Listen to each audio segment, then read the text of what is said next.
Hello everyone, welcome to study time with new informative video. Allahabad high court से आपकी RO और ARO की जो वैकेंसी आनी है, इसका इंतज़ार कर रहे हैं बच्चे कि आखिर इसका नोटिफिकेशन कब जारी होगा, क्योंकि काफ़ी टाइम हो गया है और आपको लगातार अपडेट दी जा रही थी कि इलाहाबाद हाई कोर्ट से जो है वैकेंसी आने वाली है समीक्षा अधिकारी और सहायक समीक्षा अधिकारी की। तो आप लोग एकदम तैयारी में लगे रहिए।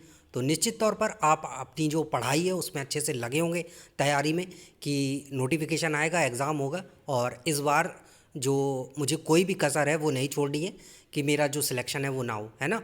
तो कोई भी ऐसी कसर, कोई भी ऐसा सब्जेक्ट, कोई भी ऐसी चीज़ छोड़नी नहीं है जो सिलेक्शन में बाधा बन जाए, ठीक है। तो ऐसी कोई भी चीज़ नहीं छोड़नी है, हर एक चीज़ को परफेक्ट तरीके से करके रखना है, चाहे वो टाइपिंग हो, चाहे वो आपका जीएस का सब्जेक्ट हो, इंग्लिश हो या रीजनिंग हो या कंप्यूटर के क्वेश्चन जो पूछे जाएंगे। जैसा कि आपने देखा था कितना डिफ़िकल्ट जो लेवल है पिछले बार पूछा था जो कंप्यूटर के क्वेश्चन थे उनमें। तो आपको सारी चीज़ें जो है अच्छे से करके रखनी, क्योंकि अभी ठीक ठाक समय जो है वो है। तो हम अगर यहाँ पर बात करें इस वैकेंसी की, तो अभी कुछ दिनों से ये जो वैकेंसी है वो ठंडे बस्ते में कह सकते हैं कि पड़ी हुई थी। क्यों? क्योंकि उसका जो एक मेन रीज़न था वो था कि आप ये समझिए कि अगर जैसे आपका घर है और घर में कोई भी कार्य होना है, कोई भी चीज़ होनी है, तो सबसे पहले जो है उस चीज़ की पूरा एनालिसिस होता है कि ये होना है, वो होता है, ये कम है, वो कम है, सारी चीज़ें। उसके बाद परमिशन किससे ली जाती है? जो आपके घर में बड़े बुजुर्ग होंगे, यानी कि जो घर को चलाते हैं, आपके पिताजी कहिए, अगर उनसे भी बड़े कोई हैं, दादाजी हैं, तो उनकी चलेगी। तो ऐसे ही हाई कोर्ट में होते हैं चीफ जस्टिस।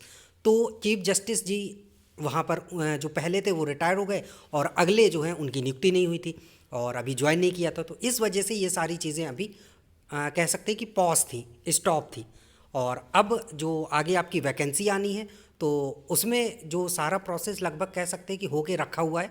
बस उनके पास चीज़ें पहुंचेंगी और फिर सारी चीज़ें होंगी। तो ये देखिए, अभी एक 2-3 दिन पहले लेटर भी जारी हुआ था कि ये जो आपके अरुण बंसल जी हैं, honourable mister justice Arun Bansal ji, ये जो हैं राजस्थान हाई कोर्ट के जज थे, तो अब इन्हें chief justice of Allahabad high court जो है वो बना दिया गया। तो ये जो माननीय हैं ये इलाहाबाद हाई कोर्ट के अब चीफ जस्टिस बन गए। तो अब आगे की जो आपकी प्रक्रियाएं हैं, चाहे वो केसेस की हो या हाई कोर्ट के अपने जो काम हो या फिर ये वैकेंसी जो है इसकी हो, तो ये जो है अब आपकी वैकेंसी, इसमें जो कार्य है वो आगे होगा और जो चीज़ें रुकी हुई थी वो अब आगे बढ़ने लगेंगी। और ये देखिए इलाहाबाद हाई कोर्ट की साइट पे भी इनका फ़ोटो भी है, देख लीजिए अच्छे से। आगे आपको चल के, है ना, इन्हीं के अंडर में कह सकते हैं या इनके नीचे कहिए, कुल मिला के इन्हीं के लिए आपको काम करना है, ठीक है। और इनके लिए मतलब कि जनता के लिए काम करना है और ये सारी चीज़ें। और ये यहाँ पर सारा चीज़ लिखा हुआ है कि इनकी इनिशियल ज्वाइनिंग जो है 8/1/2013 को हुई थी। ये तो चलिए वैसी है। यहाँ पर ज्वाइनिंग ऑफ इलाहाबाद 5/2/2024 में, मतलब 5 फरवरी को ये जो ज्वाइनिंग है उन्होंने ले ली है। और रिटायरमेंट तो चलिए उनका अलग चीज़ है, ज्वाइनिंग 5 फरवरी को हो गई है। तो अब आगे ये अपना कार्य सुचारू रूप से करना स्टार्ट कर देंगे। बाकी आपका जो वैकेंसी से रिलेटेड कार्य है वो भी होना जो है शुरू हो जाएगा।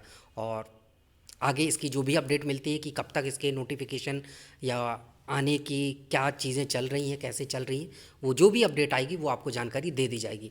और अभी जो अपडेट मिली थी वो आपको बता दी है कि बहुत जल्दी आपको एक शुभ समाचार जो है वो मिलने वाला है। तो आप लोग एकदम तैयारी में अच्छे से लगे रहिए, फोकस होके, क्योंकि अब जो है ये वैकेंसी, ये मान लीजिए कि बस आ ही गई है, दरवाजे के पास खड़ी हुई है, कभी भी कुंडी बज के और अंदर आ सकती, ठीक है। और आपने देखा भी था कि एनटीए ने इसकी आंसर की भी पिछले वाली वैकेंसी की जारी कर दी हैं। तो वो भी चीज़ें हैं कि आंसर की भी आ गई, तो ये भी एक जो संकेत है।